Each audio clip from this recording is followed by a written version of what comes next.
day, me laddies. I've another tale for thee to tell about about how pathetically weak Blizzard is, and how they are using the LGBTQ agenda to sweep a Me Too scandal under the rug. Because we cannot be that scandalous now, can we?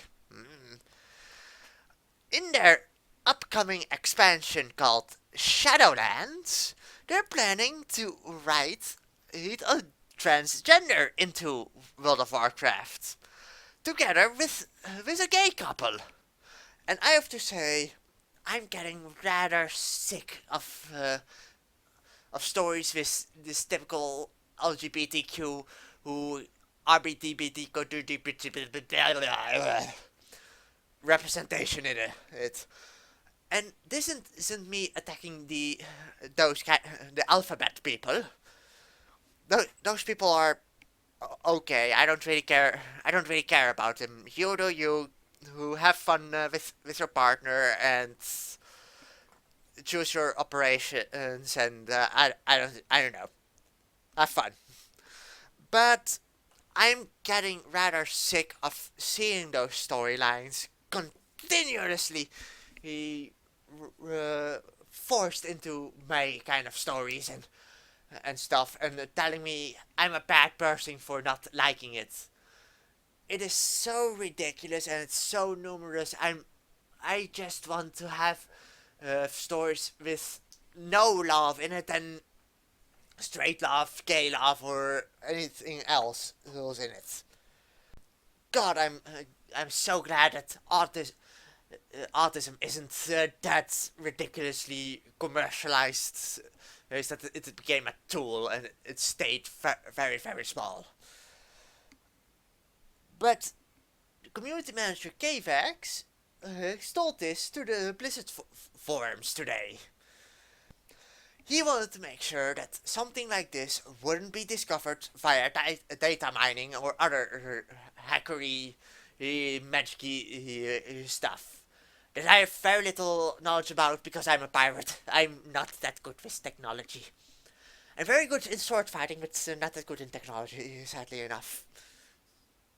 But anyway, let me continue. Uh, the writing team use they them pronouns, which tells me a lot because they're probably hired as a diversity hire instead of hire on merit. And you know why I have a problem with that?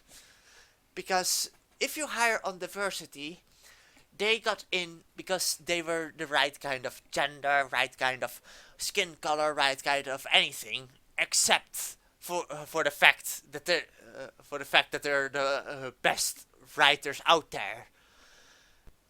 And I have a big problem with that because I believe that the character that they'll write will probably be a self-insert.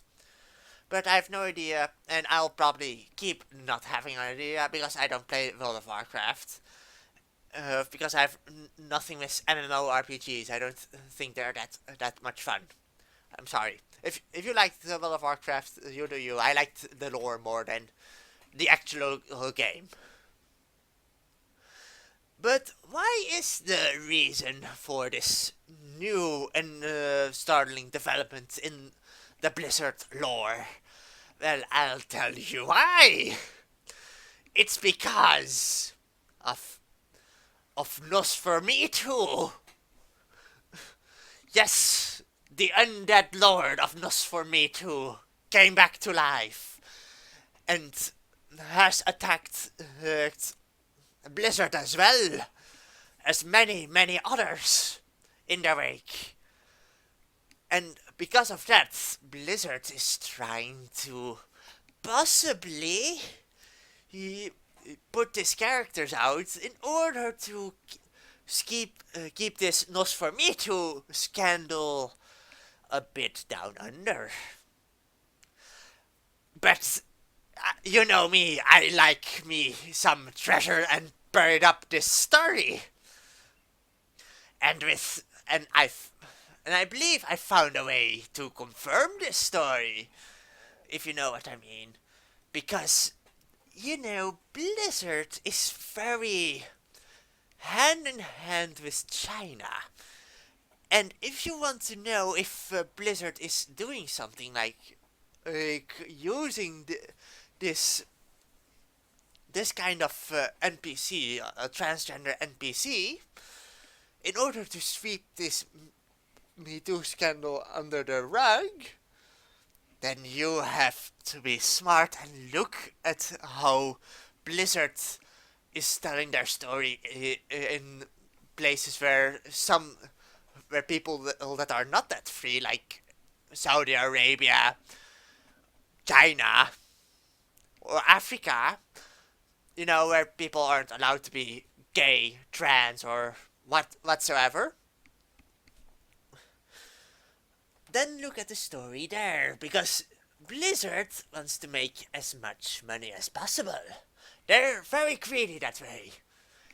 I'm as well, but I at least care for ye people. That's a whole lot more that Blizzard will do for ye. But if it's not in the story there the that's that these people are LGBTQ, then you can see that they were lying all along. That they used this as a PR scandal in order to sweep this Me Too allegations under the rug, and more people are looking at it, realizing that Blizzard is using this as a PR stunt in order to sweep this under the rug. But what especially astounds me, and this is where things get rather interesting, Blizzard got money for this. And not from, and this isn't from China. It's from George Soros of the Soros Fund. And why is this so very, very important? It's because George Soros is one of those guys that is, the adage, the greatest trick the devil ever pulled is telling everyone that he doesn't exist. Yeah, George Soros is one of those kind of shady guys that hides under the shadows and pays his people in order to protest and other kind of weird stuff.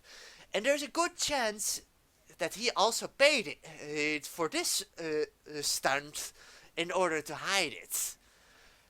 At least he's a very shady type, and he is a sociopath, I know that much. But I will leave that for now. Please, join me crew by subscribing to my channel. Send me a parrot on Twitter.